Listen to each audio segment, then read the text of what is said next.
Okay, hello, this is Ethan Leeds, Holistic Health Coach with Dr. Shaun McKee, medically trained doctor, and we're going to be discussing some very important things in regards to your health. We're going to be looking at cause of chronic disease, and we're going to be looking at what we can do about addressing those causes.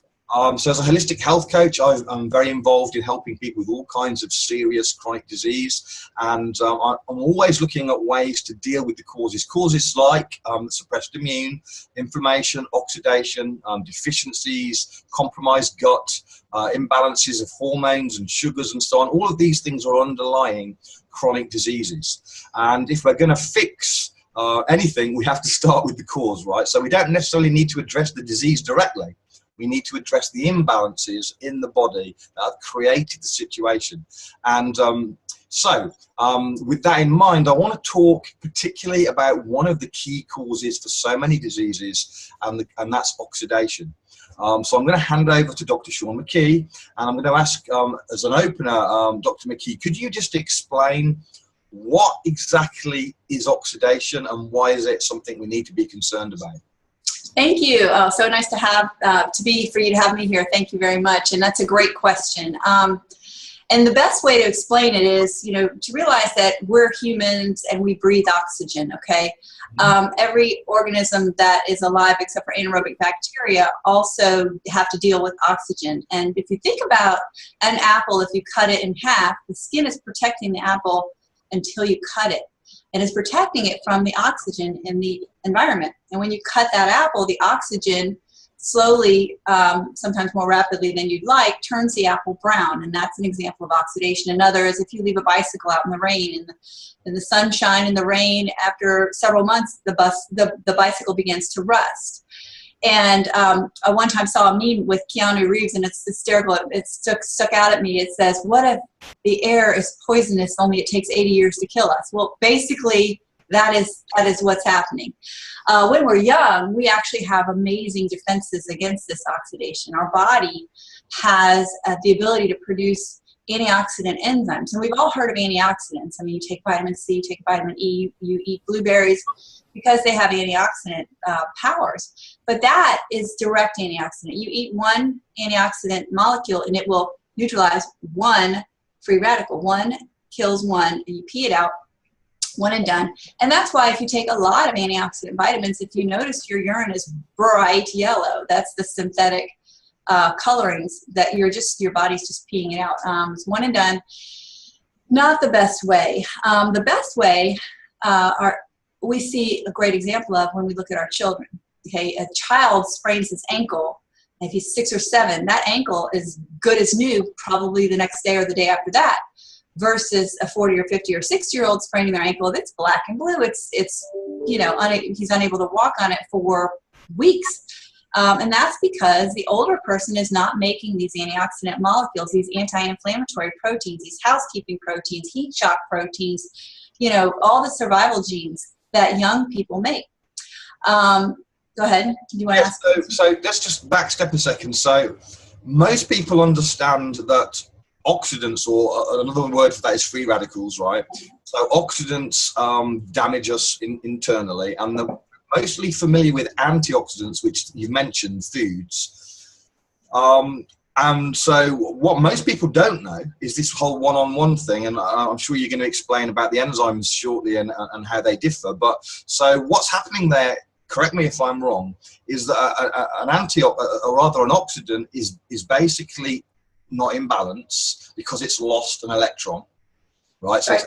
And so the antioxidant donates an electron to rebalance it so that it's now stable again. So hence it can only donate one electron, and that's right. It. It's spent, it's used up, and it's so here's the question. So have we got, like, what are the kind of numbers of free radicals? So if we're eating some superfood antioxidant, like, what kind of impact is that going to have? If I eat, I don't know, let's say a load of oranges or something, or vitamin E or whatever, what kind of impact can that have on the numbers of free radicals that are bouncing around our body, damaging our DNA and our cell membranes and all the rest of the damage that they do?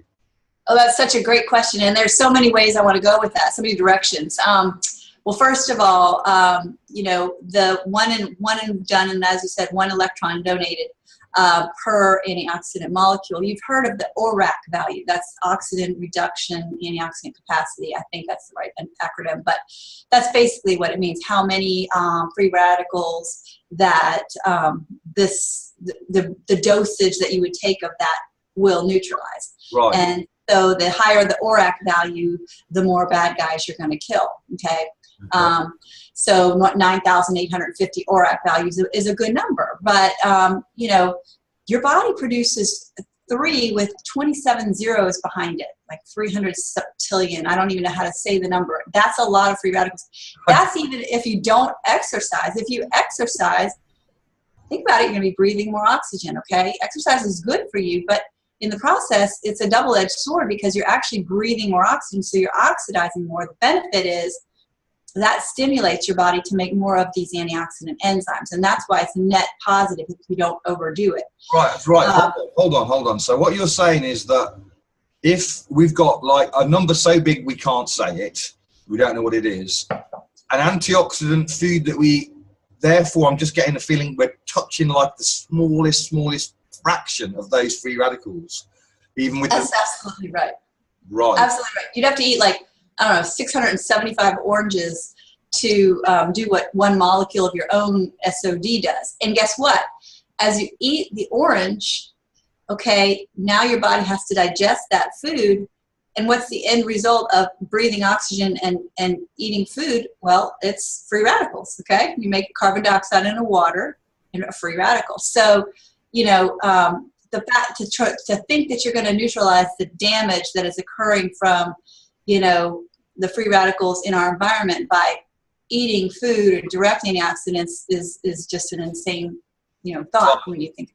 Okay, so what we're saying then is the the antioxidants we are not going to go near the problem that we've got of the free radicals that we're producing through normal bodily processes, respiration, and so on. Also toxins. Toxins, we're being bombarded with toxins, right? And they create free radicals. And exercise, I do try and avoid exercise because obviously I know we talked about that. Okay, so we're not touching it, which explains why as we get older, even if we're eating healthily, we're still having issues, aging. So one of the things that free radicals do is they age us, right? So right. That's what they do to an apple. They make it, effectively it's dying when it's going brown. And so we're, right. You know, our organs are being attacked, our skin, we see the age spots and the wrinkles and all the rest of it, all caused by free radical damage. And even if you're eating healthy, you can't get near that. Okay, so you've mentioned that we create our own antioxidants, okay, which are much more potent. So right. Tell me a little bit more about that. What are we creating? Why is it more potent? And can we do something about changing the levels that we're creating? Yes, and I'm going to back up a little bit. Okay, this free radical damage that we're talking about, that's what everybody knows. Okay, the medical world, the research world calls that something different. They call it oxidative stress. And I'm going to raise my hands here. Okay, a child is making lots of the good guys. Okay, and they're exposed to less of the bad guys because they've been around less long, right? they're not doing the things that some adults do that are unhealthy, like smoking and drinking and, you know, working in factories, etc. So they've got a relatively low number of bad guys and an overabundance of good guys. So they're balanced and they can heal and they're healthy. As we get older, we're exposed to more and more bad guys. We're breathing more air. We've been accumulating more damage just from eating regular food, even if we're eating healthy. And if we are driving cars on the freeway or walking down a highway, we're getting exposed to more and more diesel fuel, jet fuel, you know, preservatives, food coloring, additives, pesticides, insecticides. Okay. All right. And here we're a child. We're making lots of these good guys. So even if we were a healthy child being exposed to all these things, we've got a problem. What's this? This is oxidative stress, this gap. Okay. Well, guess what? After age 20, we stop producing the good guys to that degree that we were, and it gets, I don't have to raise my hands up. We produce fewer and fewer and fewer good guys, and we're exposed to more and more bad guys. And that's why with each passing decade, we collect different maladies that are related to oxidative stress. If you go to PubMed, which is the National Library of Medicine. It's a repository for the National Institutes of Health of all peer-reviewed published literature that's indexed by them. And you type in oxidative stress, you're going to find 106, well, over 170,000 now, studies on the impact of oxidative stress on various diseases. And those are the things that you collect after each decade. Can you just give us some examples of some of the diseases that have been linked to oxidative stress that people might be familiar with? Okay, yeah, sure. I would love to. Immune system, autoimmune processes, lupus, rheumatoid arthritis, heart disease, cardiovascular, congestive heart failure, high cholesterol, eczema, acne, psoriasis, Crohn's disease, ulcerative colitis, macular degeneration, cataracts, glaucoma, renal failure, Alzheimer's, ADHD, Parkinson's, arthritis, asthma, COPD, just multi-organ. It just is. It affects everything. Right, and I'll just throw in one that you missed that I'm particularly focused on, which is cancer. So right, and diabetes too. Those are awful. They're like really top 2 killers in the United States. Are there any chronic diseases that oxidative stress isn't part of? I mean, it sounds like it's pretty much everything. Would that be fair to say? It's part of every disease, because when the body is not functioning well, it's not dealing with the free radicals to the same degree. Now, some diseases are not caused by oxidative stress. There are inherited diseases. Maybe that's caused by the oxidative stress of the parents. There are, anatomic diseases, malformations. But again, those diseases place extra burdens on the body, which then is subject to the inability to clear the oxidative stress. So it's related to everything. May or may not be causative, but it's related to. Right. So in that case, if we're going to be trying to help someone, or if you are someone with a health condition, a chronic health condition, you can be sure that oxidative stress, if not the cause, is at least a contributory factor to that disease, and therefore is something that you should be addressing. And now we've just discovered that antioxidant foods, which I think we both agree everyone should be eating. Right.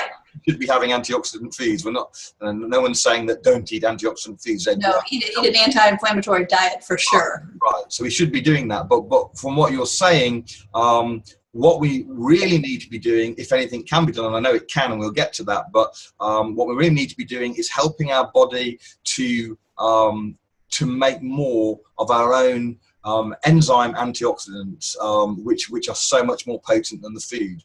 So you just said that when we get to 20, that ability of making our own antioxidants starts to decrease. And as we get older and older, it decreases more. I assume as well, apart from age, I assume also sickness would have an impact on our ability to create this, right? So you could be, and if you were sick, you might not be making as much as you should be. Okay. You're going to be depleted, right, from having your body try to heal itself. Right. So question number 1 is then, what is this thing that our body, what's it called, that we're supposed to be making, that we're making less and less of? Give me a name. The blanket term is survival genes, okay, and there's hundreds of them, but I don't know if anyone's seen these. I love this commercial that I saw it years ago once, and it had an impact on me because it made sense. And forgive me if you haven't seen the commercial, but Cindy Crawford is a famous actress, mostly model in the United States, and she has a skincare line. And it's based on the melons in the south of France that make more SOD. That's one of the survival genes. That's one of the good guys. SOD neutralizes 1 million free radicals a second after second. And so, versus one and done. And so these melons in the south of France don't rot as fast. They don't, if they were an apple, they wouldn't turn brown as fast. And so they decided to capitalize on this melon's ability to make SOD and make a skin cream out of the melon. But when we do the right things, we can become that melon. We can actually make more SOD and neutralize millions of free radicals a second. Catalase is another one. Lack of catalase is why people get gray hair, because catalase converts peroxide into water, okay, and oxygen. So If you have a lack of catalase, you've got more peroxide, you have more gray hair. Glutathione is another one. It's the master antioxidant. It's the most important antioxidant you've never heard of, as Dr. Oz describes it. You need to see that too, because he does a great little hands-on demo of what glutathione does. It takes out damaged proteins and damaged tissues and helps repair phase 1 and phase 2 liver detoxification. It's a wonderful molecule. And when you're producing the good guys through this various interventions that are called nutrigenomics, you're making 300% more glutathione, you're making 30% more SOD, 54% more catalase, and now your body's aging and diseasing at the same rate it was when you were a healthy child, which I think I would choose that if I could. For sure, I think all of us would do that. Okay, so how do we do that? What do we need to change now? Obviously, eating a healthy diet contributes to all those good things, but as we've said, it's not enough. So if we want to go to the next level, what's the science say that we can do? And as a doctor, I know when you're speaking on these issues, you're speaking very much from a viewpoint on the studies, the science, you know, what's been proven, right? Right. Well, the great thing is our bodies, every cell in our body has this protein, and it's called NRF2, NRF2. It's a long set of words that are abbreviated into this NRF2, and it's pronounced NRF. And NRF2 is basically a cellular stress thermostat. It sits in the cytoplasm of the cell, and it waits until there's a signal that says my body's under stress. When it receives that signal, it's uncoupled from where it's locked down in the cytoplasm. And what it does then, as soon as it's free, it goes right into the nucleus of the cell and binds to the antioxidant response element, which codes for hundreds of survival genes. And it says, make these good guys, make these survival genes. And so then your DNA produces all these proteins and, you know, housekeeping proteins, heat shock proteins, antioxidant enzymes, anti-inflammatory proteins, and it also turns off the pro-inflammatory cytokines. And so once it's done doing that, it basically goes, binds, codes for these transcriptions, and then goes back up where it's locked down in the cytoplasm again until the next stressor occurs. Okay, so you just used some fairly complex language, so I'm going to try and simplify that down. That's a good idea. I simplify it then, and it's not accurate, then please tell me. But basically what you've just said is that this NRF2 is like a switch that you can turn on and off, and it's off, and you're doing something to turn it back on and get the body to start making some of these antioxidants and so on that are going to. Exactly. So it's basically a switch, an on-off switch, and what you're talking about is switching it from off to on.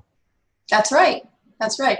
And there are foods, we can choose foods that do it. The problem with that is they only do it a little bit, and then of course the foods have a net negative effect as well because they're inducing oxidative stress, because that's part of how we make free radicals. But foods like broccoli, green tea, turmeric, milk thistle, these all can turn this process on. Even people have heard of cannabis, that's a NRF2 activator. Pretty much everything you've ever heard of that's good for you is a NRF2 activator. Probiotics. But what I love is that in 2003, the discoverer of this enzyme, SOD, remember the melons in the south of France that don't rot as fast, SOD was discovered in 1969 by a doctor at Duke University. He literally stumbled upon it, and he discovered this enzyme that scavenges free radicals a million per second before we as a world and he as a scientist knew that our bodies produced free radicals. He found the answer before he knew there was a problem. He found an answer before the question, solution before the problem. When they discovered this, they thought free radicals existed in the environment, and that's why metal rusted. They didn't know we had free radicals. So back in 1969, Dr. McCord discovers SOD. And that launched this whole paradigm of free radicals as the cause in our bodies then of aging and disease. And actually, Dr. McCord was awarded the Elliott Crescent Medal, which is the highest honor in science. It's given by the Franklin Institute, the Benjamin Franklin Institute. He was nominated for the Nobel Prize twice. And he was awarded this medal for his role in elucidating the free radicals' effect on aging and disease. And since the time he discovered this, he had been trying to figure out a way to make the body make more SOD, as you can imagine. That would be a good thing. It would be a very good thing, right? Yeah, so they actually initially, for decades, focused on a drug route. And they found a drug, a kind of a synthetic SOD. But it had side effects, and somebody in that company who wasn't a researcher at all, he's just a man thinking outside of the box, thought, there's got to be a way to turn this process back on, make the body make SOD naturally. I mean, with all the millions, not millions, but well, probably millions, but thousands and hundreds of plants out there in the rainforest in India and China, there's got to be something. So he actually brought a list of plants to Dr. McCord, the guy who discovered SOD. Said, what do you think about these? And Dr. McCord took a look at some of them and took them off the list because of potential toxicity or side effects or drug interactions, and he was left with 5. And they are turmeric, milk thistle, ashwagandha, bacopa, and green tea. Same nerve 2 activators we discussed before, but he kind of tinkered with the ratios, and he blended them in different combinations and measured their ability to make these survival genes. And there was a 1 recipe or ratio, and he describes this as finding a needle not in 1 haystack, but in 3 haystacks. This is how cool of a eureka moment it was. But that had 18-fold synergy, or an 1,800% upregulation of these survival genes. So over and above broccoli, over and above turmeric, over and above all these other things, there's 1 blend of 5 herbs that turns this survival gene production, this NRF2 switch on better than anything on planet Earth that we know of today. And here it is, 15 years later, 14 years later. Right. So it's fairly common herbs. Right. I mean, to be honest, when I remember when I heard about this supplement some years ago, I wasn't that interested because the herbs sounded so basic, and I knew about these. I knew they were good herbs. I knew they were healthy, but I couldn't believe that they could possibly have the impact that I was hearing that they were supposed to be having. And you're telling me that it's because of the precise blends and how it's put together. That I couldn't just go out and take those 5 herbs and get the same result, right? Right. And I am going to share my slide or share my screen with you for just a second, because I want you to see this slide that actually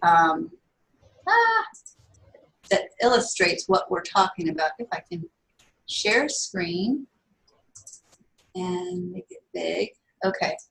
This is a comparison of the fold induction means the degree in which it upregulates this survival gene. And this particular one is hemoxygenase, which is, again, an antioxidant enzyme. And here is this bottom right, you see sulforaphane. That's a compound that's in broccoli, and it's isolated. It's why broccoli is so good for you. Yeah. They've taken it out, they've concentrated it, they've isolated it, and they found that when you give a dose of sulforaphane, between 5 and 10 micromoles strength, it upregulates these genes about 20-fold. Right. Well, and then there's a couple of drugs they compared it to, because those drugs are known to be NRF2 activators, but we're not going to, make a comparison with drugs, even though this paper did, because protandim is not meant to cure, treat, mitigate, or prevent any disease. It just turns on the body's ability to heal itself. Let me just interrupt there. You just mentioned the word protandim. So it's the first time you've mentioned it. So protandim is the natural selection of 5 herbs. It's the supplement that we're talking about, right? Yes, protandim is the blend. That's that eureka moment blend of the 5 herbs: turmeric, bacopa, milk thistle, ashwagandha, and green tea. And as you can see, it's 7 times more potent than the isolated compound in broccoli, which is the most potent natural NRF2 activator known.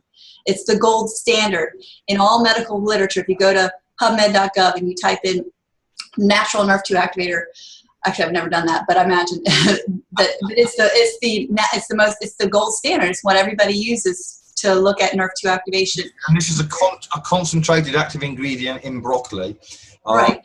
And it's massively less potent than the mix of the 5 herbs together in the right. 7 times less, yes. So I'm going to try to stop sharing my screen now. Oh, I do want to show one more slide. Okay, so this is, if you go to PubMed, the actual, what's interesting is this is a branded supplement now.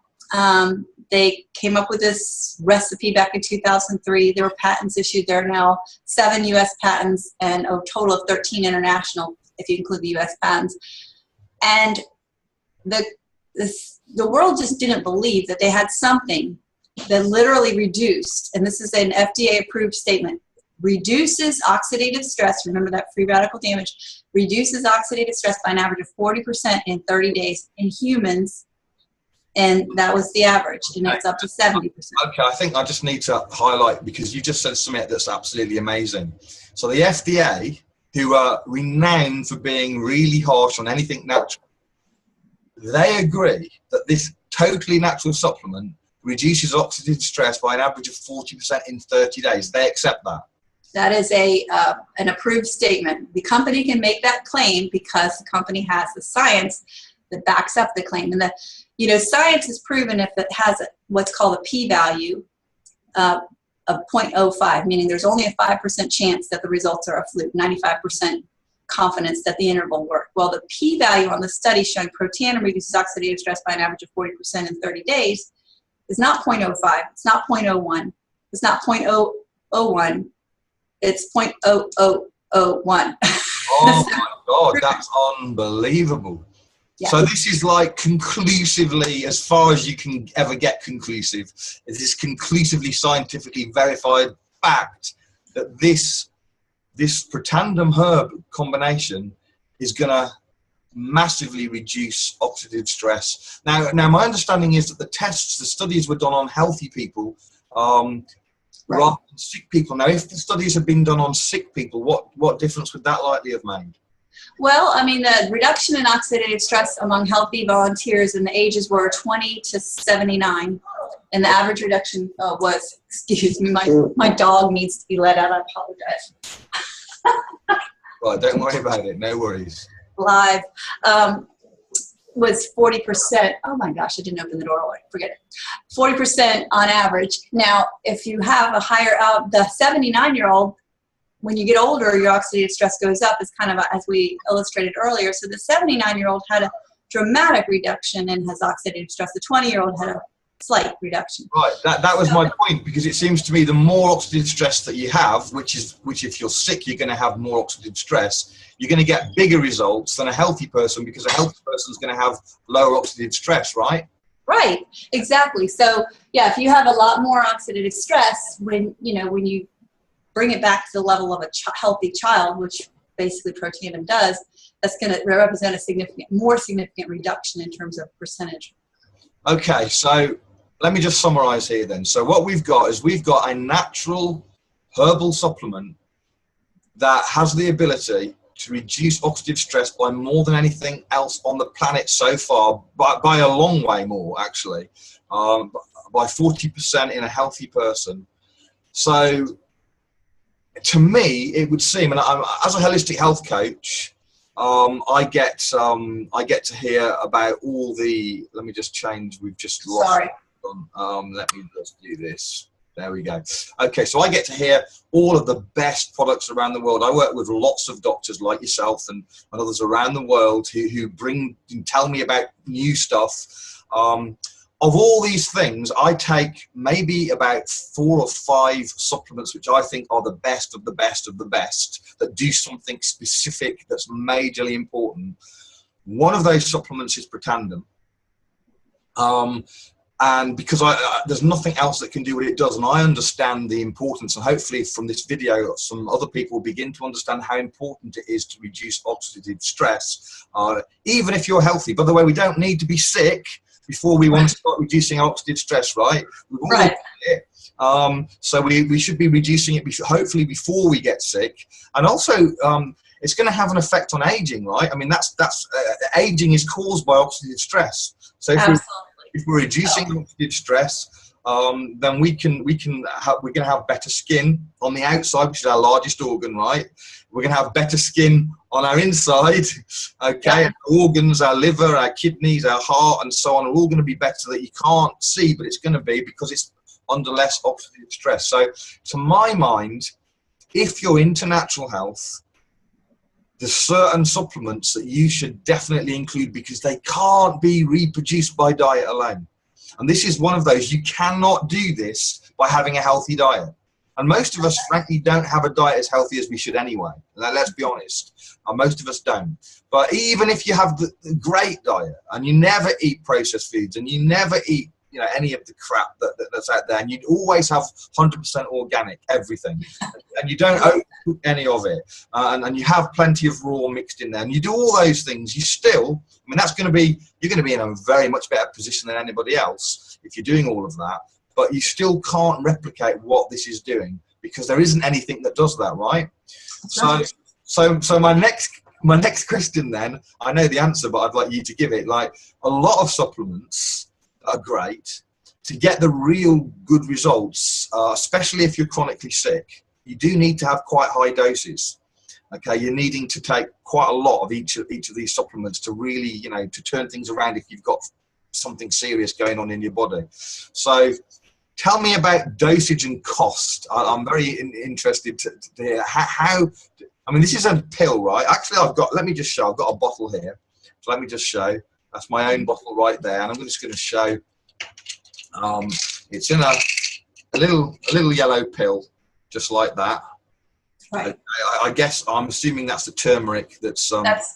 It's yellow because of the turmeric, and it's one pill a day, and that's one of the things I love about it. You know, before I found this, I was tired, and that's actually the most common reason people see their doctor is because they're tired. And I had gone to see a doctor because it was, you know, not normal for me. I'm the Energizer Bunny, and she had me on 28 different pills a day. They were mostly natural supplements, except for the thyroid hormone and one other hormone I was taking. But I hated taking that many pills. And when this came into my life, I was like, one pill a day, and I can eliminate everything I'm taking for antioxidant and anti-inflammatory purposes. Number one, I save time and carpal tunnel, you know, and expense.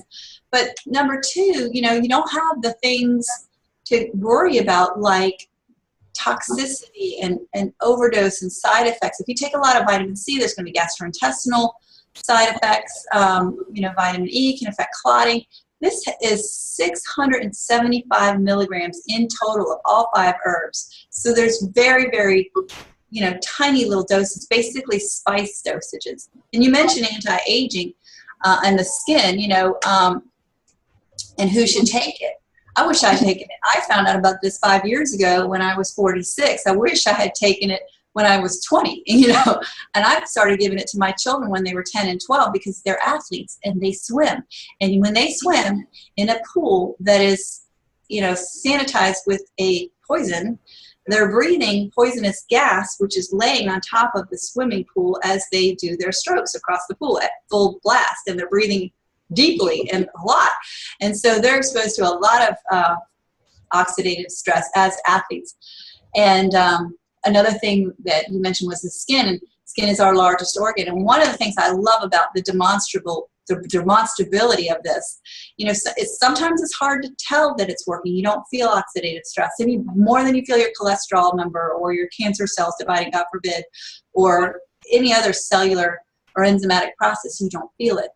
But some people will feel the effects of reducing oxidative stress in weeks or months. Most, I would say, slightly more than half can put their finger on 2 to 10 things that are better. But that's after 6 months. It's not right away. It's not a drug. But with your skin, that being your largest organ, whether you take the pill or take the pill and use the skin cream, which has the ingredients in the pill in it, or do both, your skin is going to improve. And that's just a slam dunk. Like, look, you know, do you want a fast aging face or a slow aging face? Okay.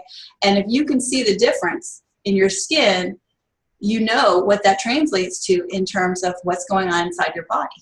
And I love that.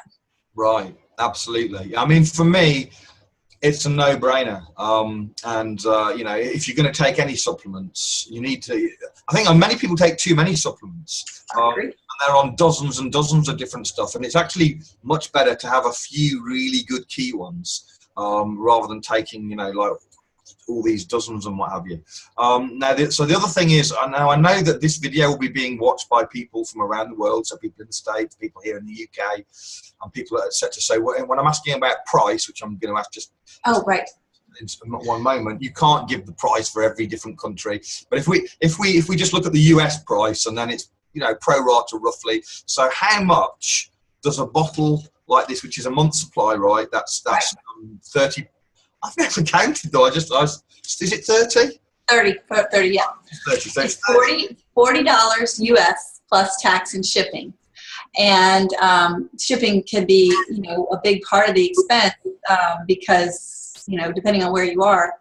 And we didn't go into the other legs of the stool of what I call cellular health. Right. Oxidative stress is one of them. One of the things that oxidative stress causes most prominently is mitochondrial damage. Your mitochondria are your cellular powerhouses. They produce 95% of your energy through oxidative phosphorylation in the electron transit chain. But they are damaged through oxidation. So when you reduce oxidation, you're reducing the damage that's occurring ongoing, but you still have some of the damage that had occurred, and you don't have as many mitochondria. So this company that makes Protandim is a science-based company, and they have not just rested on their laurels, and they've gone further, and they've actually made a companion product also called Protandim that activates another pathway called NRF1 that increases mitochondrial biogenesis. And then we are all hearing today about probiotics, and I mentioned probiotics earlier when I said they're a NRF2 activator. They are a 4-pound organ in our body. They make up 99% of our DNA. We are literally 99% microbial. That's hard to fathom. Not 1% human DNA, 99% microbial DNA. Mind-boggling. It's mind-boggling. It is, and they are responsible for producing things like glutathione. We just talked about that. They make glutathione, they make neurotransmitters, they determine whether you store fat or burn fat, they determine your mood. It's amazing. And so what LifeVantage, the company that makes Protandim, has done to decrease the cost of these things for people that really, truly want to have their cellular health be optimized in every respect, including oxidative stress, mitochondrial health, and gut health. They've actually eliminated shipping on all three together. Unfortunately, it's not all available in every country, sadly, but the countries that it is available, that's called the Activated Essentials Bundle, and it eliminates shipping, so it's even more affordable. Yeah, it's not actually available here, although I was very excited to learn that the NRF1 activating Protandim is now available in the UK, and I don't want to go into that too much on this video because I wanted to focus on NRF2, but basically what that does is helps to repair mitochondria, right? Which is the energy of the cell. And if your cell hasn't got energy, you are your cells, right? So if the cell hasn't got energy, you haven't got energy. And that impacts every area of your health if there's a lack of energy, because your body can't function in many, many different ways if it hasn't got the energy to function. So addressing the oxidation is a key part to that, to reduce the damage done to the mitochondria. That's a foundational platform, but it's actually possible to do something with it, which I'm not going to go into, and I don't really want you to go into either because it's going to make it go too long, but with maybe another video. But on the NRF1 pathway, you know, we can start addressing and fixing the mitochondria with that. So that's a different Protandim which hasn't been available in the UK until very recently. I only found out yesterday. I'm so excited because I'm going to definitely be adding that in with what I'm doing. So that's fantastic. So before we close down, was there anything else that maybe I've forgotten to ask, or something you want to say, you know, that people should know about? By the way, if anybody wants to purchase this Protandim, there's going to be a link below this video, or get back into touch with whoever's given you this video. I'm sure they'll be able to do that. Whatever you do, by the way, do not try and buy products like this from Amazon and eBay and these places that are full of fakes and also no support, no backup whatsoever. Please don't do that. If you're interested in knowing more about all the fakes on Amazon, not just nutrition, but their electronics and their handbags and their designer sunglasses, it's all fake. Okay, don't. It doesn't really matter if you get fake sunglasses. It does matter if you get fake nutrition. Don't. Right, it's like buying it from a guy on the street, you know. It's crazy. It's crazy. People do it. I get people I get people all the time telling me I'm using this, and this, and I'm getting no results, and what's going on? And I'm talking to them. I'm trying to figure it, and then I find out, oh, they've got it on Amazon. It's like, well, we don't even know if it's real then. You know, it's crazy. Why would you buy it from some third party, whatever? And corporations in general, of which Amazon are one, corporations in general have no desire for the success of the natural health industry. None at all. They're not invested in it whatsoever. Don't support corporations. Support the private companies that put the research in, like LifeVantage, and that drive this all forward. So anyway, so that I didn't expect to say that. I did want to add one thing. Right. And that is, when your body has been exposed to cumulative damage for years and years and decades, and you begin to start the repairing process, and you turn on these survival genes, and the body's so-called taking out the trash, okay, there's going to be a period, it's depending on how much oxidative stress a person is dealing with, where the trash is being moved out of the cells to be, you know, eliminated. And when that happens, it's in the bloodstream. And so that can actually cause you to feel kind of crummy initially. Right. All that means is that it's working and you really needed it. And that's called a detox, it's called cleansing, it's called Herxheimer, whatever you want to call it. Just be aware that 5 to 10% of the people that take this when they're starting to get the healing process going will go through a brief period where it's uncomfortable. Can that be a headache? Yes. Can that be bloating? Yes. Can it be loose stools? Yes. Can it be slightly elevated heart rate? Yes. Can it be anxiety? Yes. Can it be sleep disturbances? Yes. But I will have to tell you, when this happened for me 5 years ago, I didn't know about the cleansing response. I'm an allopathic physician. We're not taught about the Herxheimer reaction in medical school. Maybe they are now, but not 30 years ago, 27 years ago when I was in medical school. But I don't think they're taught it now, no. I didn't know what it was on a brain level, but in my innate sense of knowledge of my body, I knew that was my body getting rid of the trash. And I was going to actually live like that forever because I knew reducing oxidative stress was good, and I wanted to have it lowered than what I had because that's why I was exhausted and that's why I didn't feel good. So I was prepared to deal with all that forever. Fortunately, lasted about 3 weeks, and it got milder and milder. Drink lots of water. I cut out the caffeine in my coffee because, you know, my heart was slightly elevated, so I felt like I didn't need the caffeine. And it turns out now I definitely don't need the caffeine because my cells are working better and I have more energy naturally. So anyway, just work with your body. Don't be alarmed. If you have to cut back to half twice a day, you can do that, or even half every day. It's something you definitely want to work through because the rewards on the other side are so great.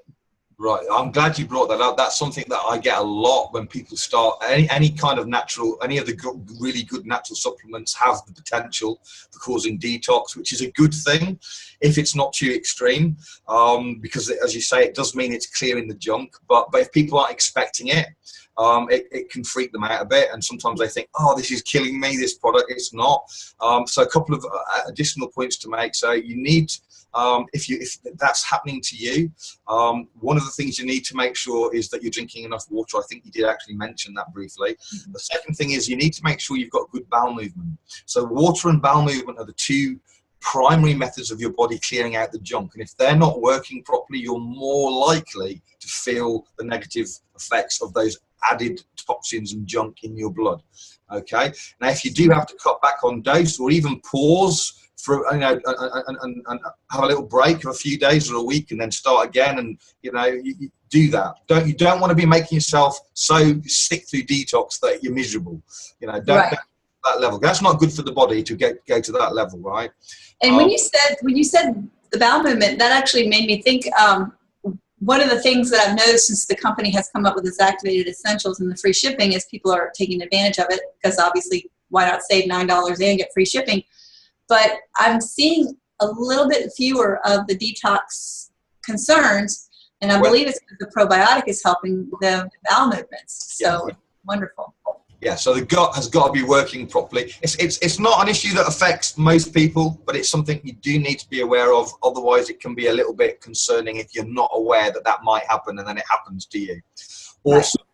Right. Okay, Dr. McKee, you have been fantastic. I really appreciate your time and expertise on this subject. Hopefully, it's been something that's been eye-opening for lots of people.